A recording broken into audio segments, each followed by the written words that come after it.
এর আগে আমি এই ট্রান্সফরমারটি তৈরি করে আপনাদেরকে দেখিয়েছিলাম ট্রান্সফরমার কীভাবে তৈরি করতে হয়, কি সূত্র ব্যবহার করে ট্রান্সফরমার তৈরি করা লাগে, কত ওয়াট কত গেজ আমি আপনাদেরকে দেখিয়েছি। আপনারা যদি দেখতে চান ভিডিওটি আমার চ্যানেলে গিয়ে দেখতে পারেন। তো আজকে আমি এই দুটি সার্কিট এই 500 ওয়াটের ট্রান্সফরমার দিয়ে ইআইপিসি তৈরি করে আপনাদেরকে দেখাবো। ব্ল্যাক বডি, কালো বডির ভিতরে হেভি শিট দিয়ে তৈরি করা, মোটা শিটের বডি, হেভি ওয়েট। আইপিএস তৈরি করার জন্য কি কি নিয়েছে আপনাদের দেখাচ্ছি। সকেট, 3 পিন সকেট, তারপর গোমেট 3টা, এসি কেবল 1টা আর ব্যাটারি কেবলে 2টা, তারপর হলো 4টা পায়া, আর এগুলো হলো বোর্ডকে আটকে রাখে, প্রত্যেকটির জন্য 4টি করে 8টা। তারপর নর্মাল ওয়ারিংয়ের জন্য cable, LED panel, inverter, main circuit, একটা 12 ভোল্টের ছোট ট্রান্সফরমার দরকার, এজন্য আমি 606 নিয়েছি। এটি দিয়ে 12 করিয়ে দেওয়া যাবে, আমার বড় ট্রান্সফরমার দরকার নেই। আর একটি 500 ওয়াটের ট্রান্সফরমার, আর ব্যাটারি কেবল, এসি কেবল, ওয়ারিংয়ের জন্য কেবল, অ্যাডজাস্ট ফ্যান বা কুলিং ফ্যান, তারপর ফিউজ হোল্ডার, আর বিভিন্ন রকমের নাট আছে। এগুলো আমি ধারাবাহিকভাবে আপনাদেরকে লাগানোর সময় দেখিয়ে দেবো কীভাবে লাগাইতে হয়। ফার্স্টে আমি 4টি পায়া লাগিয়ে নিব, দেখতে পাচ্ছেন পায়াগুলো লাগিয়ে নেব নাট স্ক্রুর মাধ্যমে। এই জন্য আমার বডিটিকে আগে উল্টে নিতে হবে, এই তারপর এভাবে লাগিয়ে দিতে হবে।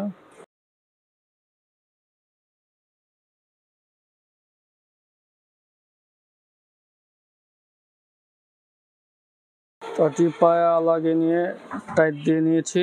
এখন 3 পিন সকেটটি যেভাবে চাপ দিলেই কিন্তু লেগে যাবে, খুব সহজ। তারপর আমি কমেন্টগুলো লাগিয়ে ফেলবো। দেখুন এটি হলো ব্যাটারি মাইনাস, এজন্য আমি মাইনাস মানে কালো গমেটটি এ জায়গায় লাগিয়ে দেব। তারপর হচ্ছে এটি ব্যাটারি প্লাস, এজন্য আমি লাল এটি লাগিয়ে দেব। তারপর হচ্ছে এসি ইন 220 ভোল্ট, এ জায়গায় একটি গমেট লাগাতে হবে, জায়গায় আমি ব্ল্যাক গমেটটি লাগিয়ে দিলাম। তারপর আমি 2টি ফিউজ হোল্ডার লাগাবো। ফিউজ হোল্ডারটির মাথা যে উপরের অংশ, যাতে ওয়ারিং করার সময় জ্বালাই করা যায়, এই জন্য এটি উপরের দিকে রেখে, এই যে উপরের দিকে রেখে ফিউজ হোল্ডার লাগাতে হবে। লাগানোর পর টাইট দিয়ে নেবেন ভালো করে।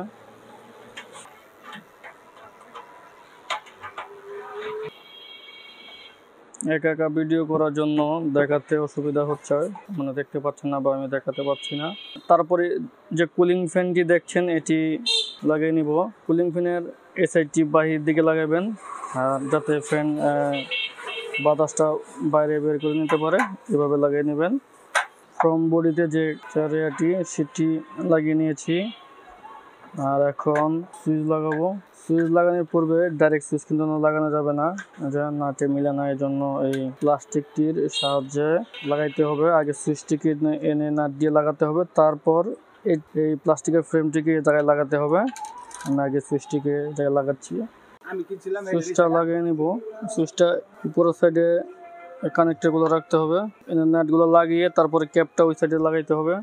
নাটগুলো টাইট দিয়ে তারপর ক্যাপটি লাগিয়ে নিয়েছি। তারপর এখন এলইডি প্যানেল লাগিয়ে ফেলবো, যা 2টা নাট লাগালে হবে, এই কোনো একটা আর এই কোনো একটা। এই 2টি নাট লাগিয়ে ফেলছি। এখন দেখুন এটাকে এরকম দেখাচ্ছে। তারপর ফরম পার্টটিকে এই জায়গায় নাট দিয়ে লাগিয়ে ফেলবো। 4টি নাট আপনারা ওষা সহ লাগাবেন, নাহলে কিন্তু সাইডে বেরিয়ে যাবে, নাট লাগবে না ভালো করে। 4টি ওয়াশার দিয়ে নাটটি লাগিয়ে নেবেন। দেখুন ভিউয়ার্স, আমি ফরম পার্টটিকেও লাগিয়ে নিয়েছি আইপিএসের।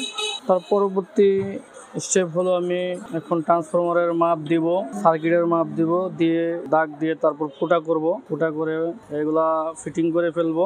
আচ্ছা, এরকম হবে। আমি এখন এভাবে বসিয়ে, তারপর দেখতে পাচ্ছেন বোর্ডে 4টি ফুটো আছে, মেইন বোর্ডে 4টি ফুটো, ইনভার্টার বোর্ডে 4টি ফুটো, আর হচ্ছে ট্রান্সফরমার 4টি ফুটো, ছোট ট্রান্সফরমারের 2টি ফুটো, আর ক্যাপাসিটরটি এভাবে আমি সাজিয়ে নিয়েছি। এই মেজারমেন্ট অনুযায়ী আমি ফুটা করব, তারপর নাট দিয়ে লাগিয়ে ফেলবো। তারপর শেষ ওয়ারিং করে আপনাদেরকে দেখাবো। সব কয়টা ফুটা করে দিয়েছি, ট্রান্সফরমারের ফুটো, তারপর এই মেইন সার্কিট, ইনভার্টার, তারপর ছোট ট্রান্সফরমারের আর কভারের ছোট ছোট 4টি ফুটা করে নিয়েছি। এখন ট্রান্সফরমারটি ফিটিং করে ফেলবো।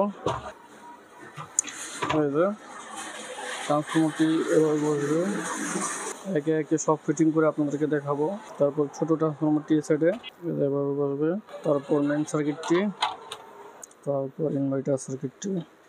ট্রান্সফরমার লাগিয়ে নিয়েছি, যে ওয়াশার দিয়ে লাগাতে হবে, 4টি নাট দিয়ে ট্রান্সফরমার লাগিয়ে ফেলেছি। এখন বোর্ড কানেক্টিংগুলো লাগাবো। দেখুন 8টা বোর্ড কানেক্টিং লাগিয়ে ফেলতে হবে।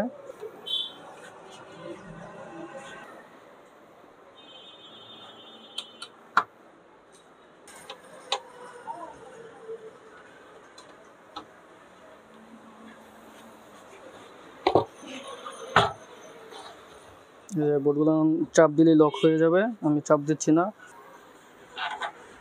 তারপরে ছোট্ট ট্রান্সফরমারটিও লাগিয়ে নিতে হবে, ট্রান্সফরমারটিও লাগিয়ে নিলাম।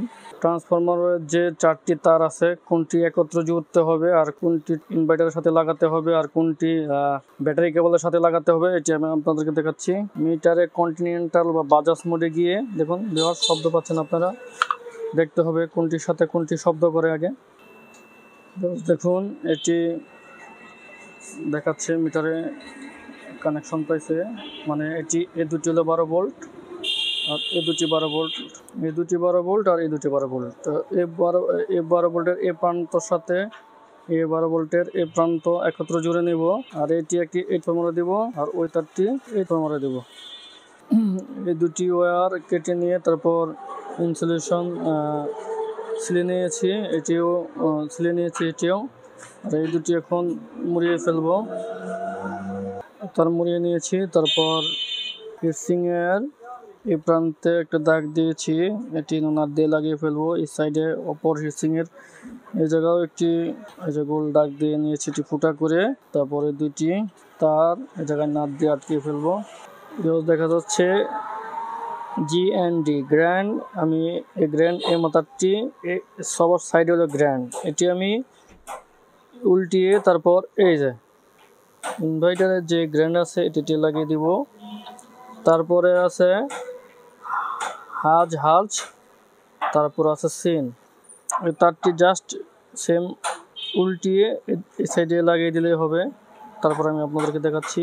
আপনারা দেখতে পাচ্ছেন এই গ্র্যান্ড, এই সাইডের যে কেবলটি ওই যে এই সাইডে গ্র্যান্ডে দিয়ে সংযুক্ত হয়েছে। আবার তারপর হলো হাজ, পরের কেবলটি হাজে গিয়ে সংযুক্ত হয়েছে, তারপরও হাজ। তারপর হলো এই সাইডে সিন, এটি ওই সাইডে গিয়ে O/L সাথে কানেকশন হয়েছে। আর যে ব্যাটারি প্লাস যে কেবলটি, এটি আমি লম্বা করে রেখে দিয়েছি ব্যাটারি প্লাস কেবলের সাথে সংযুক্ত করার জন্য। এখন আমি সোল্ডারিং করব। যে 4টি সোল্ডারিং করে নিয়েছি। তারপর আপনারা দেখতে পাচ্ছেন যে এই সাইডে কিন্তু কেবলটিকে গ্লু স্টিক গাম দিয়ে আটকে ফেলতে হবে, নাহলে কিন্তু নড়াচড়ায় ফুটে যেতে পারে। গাম দিয়ে আমি লাগিয়ে ফেললাম। সুইচের লাইন, পাম্প ভোল্টেজ আর এই যে 8 ভোল্ট ট্রান্সফরমার থেকে 8 থেকে 12 ভোল্ট পর্যন্ত দেওয়া যাবে। 12 ভোল্ট এই জায়গায় কানেকশন দেবো, আর এই জায়গায় সুইচের লাইন, আর এটি হচ্ছে পাম্প ভোল্টেজ। ট্রান্সফরমার থেকে এই লাইনটি হলো pump voltage, pump volt 12 voltage এই জায়গায় কানেকশন করব। সো আমি এখন এক এক করে সব কানেকশনগুলো আমি দিব। এই মাঝে যে দুটি লাইন দেখা যাচ্ছে এটি হলো সুইচের লাইন। আমি এই দুটি লাইন আমি এখন আমি সুইচে লাগাবো। সুইচের যে দুটি লাইন কানেকশন দিয়েছি, এখন টিউব এভাবে দিয়ে দিব যাতে নড়াচড়ায় না ছুটে যায়। এই সাইডেরটি হচ্ছে পাম্প ভোল্টেজের লাইন। সো আমি এই যে এই কেবলটি দেখতে পাচ্ছেন, যে কোনো একটি লাইন, এনে কোনো নেগেটিভ পজিটিভ নাই, একটি লাগালেই হবে। টিউবগুলো লাগিয়ে দেব, ফাইবার টিউব দিয়েছি। এখন যে এই সাইডের এটি আমরা এখন ট্রান্সফরমার থেকে এটি সংযোগ করব। ট্রান্সফরমার লাইনও সোল্ডারিং করে নিয়েছি, এখন টিউব লাগিয়ে দিব। তারপর আমরা কানেকশন দেব। এই যে আপনারা দেখতে পাচ্ছেন যে LED প্যানেল, এই লাইনটি আমরা সংযোগ দেব। এই যেগুলোর সাথে দেখুন, এই যে লেখা আছে FMCIOL, মানে FE তে ইমার্জেন্সি, M তে মেইন, C তে চার্জিং, এভাবে বিভিন্ন সংক্ষিপ্ত ওয়ার্ডস লেখা আছে। আমি এখন এটি লাগিয়ে ফেলবো। এটি কিভাবে লাগাবো আমি আপনাদেরকে দেখাচ্ছি কোন সাইডের থেকে আপনার এই কানেক্টিংটি লাগাতে হবে। এই লাইনটি আপনারা দেখতে পাচ্ছেন যে আলাদা একটি লাইন, আমি এ জায়গাতে খুলে নেব। এই কেবলটি কানেক্টিং থেকে খুলে নিলাম, এটি নিউট্রালের লাইন দিতে হবে, কারণ এই জায়গায় কোনো নিউট্রাল লাইনের কানেকশন নাই। 7812 যে আইসিটি আছে, এটি যে মিডিলের লাইন, এটি থেকে আমি নেগেটিভ লাইনটি টানবো। এই মিডিলের লাইনটি সংযোগ দিলাম, তারপর এটি লাগিয়ে ফেলবো। এই যে এটি কানেকশন করে ফেললাম। এখন প্রায় এই জায়গায় কানেকশন করা শেষ, আর এই কানেকশনটি করব আর ফ্যানের লাইনটি টানবো। এখন এসি কেবলের লাইনগুলা কানেকশন করব। এটা হলো 0, 160, 180, 220 আর এটা হলো 260। তো আমার এই দুটি কেবল লাগবে না, আমার লাগবে 0, 180 আর হলো 260। এই তিনটি লাইন আমি ওয়ারিং করব এসি ইন আউটের সাথে। এখন এসি কেবলটি আমি যে এদিক দিয়ে ঢুকিয়ে নিলাম, ঢুকিয়ে তারপর সমস্ত লাইন আমি এই সাইডে কানেকশন করে আপনাদের দেখাবো। এসি যে নেগেটিভ বা নিউট্রাল লাইনটি এই সাইডে লাগাতে হবে। এই জায়গা থেকে নিউট্রাল একটি ট্রান্সফরমারের যে 0 লাইন আছে এটিতে কানেকশন করতে হবে, আর ক্যাপাসিটারে লাগাতে হবে। আপনারা দেখতে পাচ্ছেন যে ছোট একটি ট্রান্সফরমার আছে, এই জায়গাতেও লাগাতে হবে। দেখা যাচ্ছে যে এন লেখা। ট্রান্সফরমারের একটা লাইন নিউট্রালে দিয়েছি, ক্যাপাসিটারের লাইন একটা নিউট্রালে দিয়েছি, আর এই যে বড় ট্রান্সফরমার যে 0 লাইনটা সেটাও নিউট্রালে গিয়েছে। 4টি লাইন নিউট্রালে দেওয়া হয়েছে। আর এই যে এখন এসি কেবলের যে ফেজ পজিটিভ লাইনটা, যে ইনপুট যে ফিউজ আছে এই জায়গায় এক প্রান্তে কানেকশন করতে হবে। এই যে নিচে ফিউজের সোল্ডারিং করে নিয়েছি, এখন টিউবটা লাগিয়ে দিব। প্রত্যেকটা কানেকশনে টিউব লাগিয়ে নিলে ভালো হয়। এসি ইনপুটের ক্ষেত্রে এ জায়গায় কিন্তু এই ট্রান্সফরমারও ইনপুট হবে। ইনপুটের একটি লাইন ট্রান্সফরমার এই জায়গায় দিব, আর অপর আরেকটি লাইন আমি এই দেখুন এই যে এই মেইন সার্কিটের যে এসি এন এই জায়গায় কানেকশন করব। ইনের যে লাইনটি আপনাদেরকে দেখিয়েছিলাম এই ফিউজ থেকে এই মেইন বোর্ডে নিয়েছি, আর ক্যাপাসিটারের লাইনটিও অপর প্রান্তটি যে সিএপি ক্যাপ লেখা এই জায়গায় কানেকশন করেছি। আর এখন যে লোডের লাইন আউটপুট সেটি কানেকশন করব। আউটপুটের দেখুন এই যে লোডটাই হলো আউটপুট, যে লোড এই যে লোডের কানেকশনটি সোল্ডারিং করে নিয়েছি। আপনি দেখতে পাচ্ছেন এই কেবলটি আউটপুটের যেই ফিউজ হোল্ডার আছে এই জায়গায় সোল্ডারিং করব।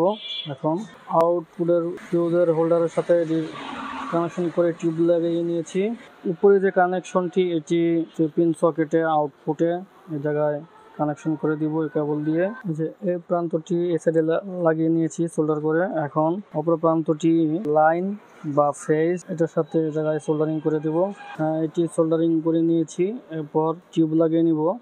এই সাইডে নেগেটিভ এই জন্য কালো টিউব লাগিয়ে নিয়েছি, পজিটিভ বা লাইন এর জন্য লাল টিউব লাগিয়ে নিয়েছি। বাকি রইল আর দুটি তার, 180 ভোল্ট আর হলো 260 ভোল্ট। আর এই জায়গাও দুটি কানেকশন বাকি আছে, চার্জিং আর 280 লেখা, এই জায়গায় আমি 260 ভোল্ট দিচ্ছি। আর চার্জিং যেটা হলো 180 ভোল্টের লাইন, আমি চার্জিংয়ের লাইনটি কানেকশন করব। চার্জিং কেবলটি সোল্ডার করে নিয়েছি। এখন আমি এটি 180 ভোল্টের যে কানেকশন ট্রান্সফরমারে এটি লাগিয়ে নিব। জায়গায় লাগিয়ে নিয়েছি চার্জিং এর লাইনটি 260 ভোল্টের ট্রান্সফরমার লাইনটি লাগাবো, তাহলে আমার এই মেইন সার্কিটের সমস্ত লাইন কানেকশন দেওয়া শেষ হবে। দিয়ে তারপর সোল্ডারিং করে নিব। এই জায়গায় প্রত্যেকটা লাইনে আমার সোল্ডারিং করা শেষ। বোর্ডটিকে এই জায়গায় লক করে দিব। এখন যে লক হয়ে গেছে, অবশিষ্ট যে ট্রান্সফরমার 260 ভোল্টের যে কানেকশনটি আছে এটি দিয়ে দিব। এই ওয়্যারটি যেহেতু অনেক মোটা তার, এজন্য সোল্ডারিং করার আগে বেঁধে নিতে হবে। আমি যে ভালোভাবে সোল্ডারিং করে নেবেন। এবং এটি অনেক মোটা তার, এটি সোল্ডারিং করতে ভালো মানের কাপড় ছাড়া কিন্তু হবে না। এটি সোল্ডারিং করার পরে আমি এই টিপটিকে জায়গায় নিয়ে হিট দিয়ে চুপসে দেব। আর এখন যে নেগেটিভ প্রান্তটি আছে এই নেগেটিভ তারটিকে এই জায়গায় এভাবে সোল্ডারিং করে দেব। এই জায়গায় সোল্ডারিং করে নিয়েছি। তারপরে লাল টিউবটিকে এই জায়গায় নিয়ে এখন হিট দিয়ে দিব ডাইরেক্ট দিয়ে। এখন এটি ড্রাইভ দিয়ে হিট দেওয়ার সাথে সাথে চুপতে যাচ্ছে, একদম ট্যাগ হয়ে লেগে যাবে। এখন এই বোর্ডটিও এই জায়গায় লাগিয়ে ফেলবো। ইনভার্টার সার্কিটটিকেও লক করে দিয়েছি। এখন এই যে ট্রান্সফরমারের এই লাইনটি এই জায়গায় নাট দিয়ে লাগা দিব, আর এই লাইনটি এই জায়গায় ফিক্সিংয়ে নাট দিয়ে আটকিয়ে দিব। এই দুইটি ট্রান্সফরমারের যে লাইন, এটি ভালো করে টাইট দিয়ে নেবেন। এখন প্রায় কাজ শেষ। এখন কাজ হলো তারগুলারে ভালোভাবে গুছিয়ে কেবলটাই মেরে নেব। এখন সর্বশেষ কাজ হলো এই দুইটি ব্যাটারি কেবলের মাথায় কেবল লাক্স লাগানো, ব্যাটারিতে যাতে কানেকশন দেওয়া যায়। এই জায়গায় আইপিএস এর কেবলে আমি কেবলটা মেরে নিয়েছি। এখন আগের থেকে একটু গোছানো মনে হচ্ছে বা গোছানো দেখা যায়। আর এটি এখন এসি চার্জিং দেখাচ্ছে, এখন চার্জ হচ্ছে। ব্যাটারি কত এম্পিয়ারে চার্জ হচ্ছে আমি দেখাচ্ছি। ওই চার্জ কম ব্যাটারিতে একটু বেশি এম্পিয়ার নিয়ে চার্জ হয়, এই জন্য আমি দেখতেছি যে ব্যাটারি একদম লোতে কত এম্পিয়ারে চার্জ হয়। এই জন্য আমি একদম এই ব্যাটারি, নতুন ব্যাটারি এটি বাদ দিয়ে আমি এই আগের ব্যাটারি যেটিতে চার্জ নাই এটিতে লাগাইছি চার্জিংয়ে, দেখার জন্য যে একদম লো চার্জে কত এম্পিয়ার চার্জ নেয়। আমি এখন আপনাদেরকে যে এম্পিয়ার মিটার দিয়ে যে এম্পিয়ার দেখাবো কত এম্পিয়ার নিচ্ছে। ভিউয়ার্স দেখুন 18.20-19 এরকম নিচ্ছে, 18 এম্পিয়ার নিচ্ছে। এই আইপিএসটি লোড টেস্ট করে আপনাদেরকে দেখাবো। লোড, তারপর ফ্রিকোয়েন্সি, ভোল্ট, এগুলো টেস্ট করে আপনাদেরকে দেখাবো। আমি যেহেতু এখন লোড টেস্ট করবো, আমি চার্জিং টেস্ট শেষ। এটি ফুল কাট হবে 14.50-এ ফুল কাট হবে। 14.50 চার্জিং উঠলে চার্জিং অফ হয়ে যাবে। আমি ওইটাতে আপনাদেরকে দেখাবো। যেহেতু এটি এখন 14 পয়েন্ট উঠে নাই, 12.67-তে আছে। আমি এখন ওইটি থেকে চার্জ দিয়ে আপনাদেরকে দেখাবো কত চার্জ উঠে। আমি আপনাদেরকে দেখাচ্ছি একটি নতুন ব্যাটারি কত চার্জিংয়ে থাকে প্রথম অবস্থায়। এটি লাগিয়েছি দেখুন 13.61। দেখুন এটি 13.64 বলছিল। আর একটি নতুন ব্যাটারি ফুল চার্জ দেওয়াই থাকে। দেখুন এটি কিছুক্ষণের ভিতরেই 14.5 ভোল্টে উঠে যাবে। দেখুন এটি কীভাবে ভোল্ট উঠে যাচ্ছে। যে কোনো এই যে এসি চার্জিং লেখা দেখাচ্ছে। এটি যখন দেখুন ভিউয়ার্স 13.94-95।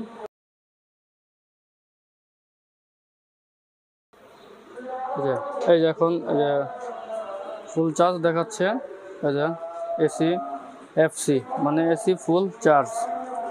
14.5 ভোল্টে ডাইসেল ব্যাটারি ফুল চার্জিং আমি কাট করে সেভ করে নিয়েছি। আর এখন এটি লোড টেস্ট করে আপনাদের দেখাবো। যেহেতু আমি এই ট্রান্সফরমারটি বাদাই করার সময় আপনাদেরকে দেখাইছি এটি কত ওয়াট, আর আমি এখন আইপিএসটি কত ওয়াট লোড টেস্ট করে আপনাদেরকে দেখাবো। কেবলটি আমি খুলে নিলাম। দেখুন এখন আইপিএস লেখা দেখাচ্ছে। ফ্রিকোয়েন্সি হার্জ 50-এ দেওয়া, আর 262 ভোল্টেজে দেওয়া। প্রথমে আমি 200 দিলাম, 200 ওয়াটের একটি লাইট জ্বালালাম। দেখুন ভিউয়ার্স ভোল্টেজ একটু কমে গেছে। আরেকটি 200 জ্বালালাম, আরেকটা 100। দেখুন দুইটি 200 ওয়াট আর একটি 100 ওয়াট, মোট 500 ওয়াট আমি লোড দিয়েছি। আর যদি আমি আর একটু বাড়াই দেই, দেখুন ভিউয়ার্স এই যে 600 ওয়াট দিতেই কিন্তু এটি আর লোড নিচ্ছে না, 500 ওয়াট পর্যন্তই লোড নিচ্ছে। দেখুন ভিউয়ার্স এই যে আইপিএস 0 দেখায়, আর লাইটগুলো ব্লিঙ্ক করতেছে, জ্বলতেছে আর নিপতেছে। এটি আমি 500 ওয়াট পর্যন্তই লোড সেট আপ করে দিয়েছি। যেহেতু এটি ট্রান্সফরমারটিও 500 ওয়াটের।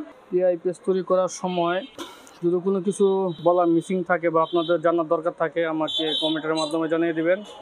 আমি আপনাদের প্রশ্ন উত্তর দেওয়ার চেষ্টা করব। আর আমি লাস্টে বলে দিচ্ছি আমি এই ব্যাটারি আর আইপিএসটি কত টাকায় বিক্রি করেছি। এই আইপিএস আর এই ব্যাটারিটি প্যাকেজ হিসাবে আমি বিক্রি করেছি 20,000 টাকা। আপনারা যদি নিতে চান তাহলে আমাকে জানিয়ে দেবেন, আমি আপনাদেরকে কুরিয়ার সার্ভিসের মাধ্যমে পাঠিয়ে দেবো। আর যারা আমার কাছে আছে, রেঞ্জের মধ্যে আছে, আমি গিয়ে তাদের বাসায় লাগিয়ে দেবো। সো ভিউয়ার্স ভিডিওটি যদি ভালো লাগে থাকে লাইক, কমেন্ট ও শেয়ার করবেন। আর এরকম নতুন নতুন ভিডিও পেতে হলে আমার চ্যানেলটি সাবস্ক্রাইব করে বেল আইকনে ক্লিক করে রাখবেন। ধন্যবাদ।